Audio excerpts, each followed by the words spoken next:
মধ্যপ্রাচ্যের চলমান যুদ্ধ সামাল দিতেই ঘাম ছুটে যাচ্ছে ট্রাম্প প্রশাসনের। একদিকে তেলের বাজারে বিপর্যয়, অন্যদিকে উপহাসের হাসি আসছেন প্রেসিডেন্ট পুতিন। ইসরায়েলের বাসিন্দারা জানে না তাদের ভাগ্যে কি ঘটতে যাচ্ছে। ইরানের মিসাইল আঘাত হানছে মাটির নিচে থাকা বাংকারে, ফুরিয়ে আসছে আকাশ প্রতিরক্ষা ব্যবস্থা, আর অন্যদিকে একের পর এক নতুন অস্ত্রের ঝাঁপি খুলছে ইরান। ফেব্রুয়ারির শেষ দিকে শুরু হওয়া এই সংঘাতে একদিকে তেহরান জুড়ে ব্যাপক বিমান হামলা চলছে, অন্যদিকে মিসাইল ও ড্রোন আক্রমণে মধ্যপ্রাচ্যের নিরাপত্তা পরিস্থিতি দ্রুত অস্থির হয়ে উঠছে।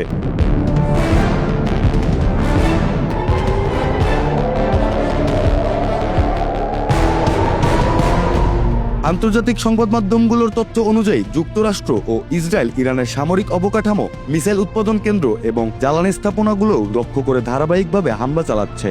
একই সময় ইরানও পাল্টা প্রতিক্রিয়ায় ইসরায়েল এবং উপসাগরীয় অঞ্চলে যুক্তরাষ্ট্রের ঘাঁটিগুলোকে লক্ষ্য করে ক্ষেপণাস্ত্র ও ড্রোন হামলা চালিয়েছে।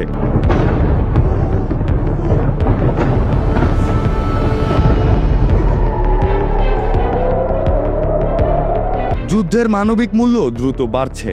ইরানের সরকারি সূত্র ও আন্তর্জাতিক পর্যবেক্ষকদের তথ্য অনুযায়ী হামলায় হাজারের বেশি মানুষ নিহত এবং হাজার হাজার মানুষ আহত হয়েছে। হাসপাতাল ও চিকিৎসা অবকাঠামোর বড় অংশ ক্ষতিগ্রস্ত হওয়ায় পরিস্থিতি আরও জটিল হয়ে উঠেছে।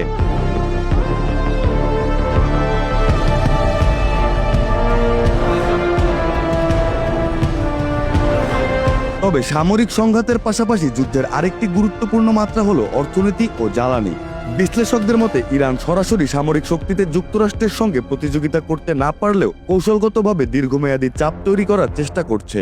বিশেষ করে হরমুজ প্রণালীতে উত্তেজনা সৃষ্টি করে বিশ্ববাজারে অস্থিরতা তৈরি করার কৌশল নেওয়া হয়েছে।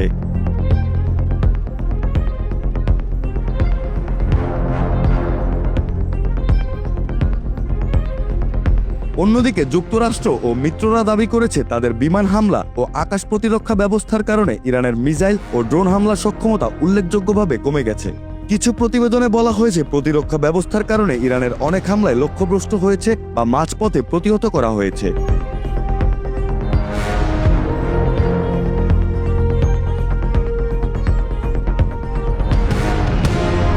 সব মিলিয়ে যুদ্ধের চতুর্দশ দিনে এসে একটি বিষয় পরিষ্কার, এই সংঘাত আর শুধুমাত্র সীমিত সামরিক লড়াই নয়, এটি ধীরে ধীরে আঞ্চলিক শক্তির প্রতিযোগিতা, অর্থনৈতিক চাপ এবং জ্বালানি নিরাপত্তার লড়াইয়ের রূপ নিচ্ছে। বিশ্লেষকদের মতে শেষ পর্যন্ত এই যুদ্ধের ফল নির্ধারণ করবে কে বেশি শক্তিশালী, সামরিক শক্তি নাকি দীর্ঘমেয়াদী সহনশীলতা।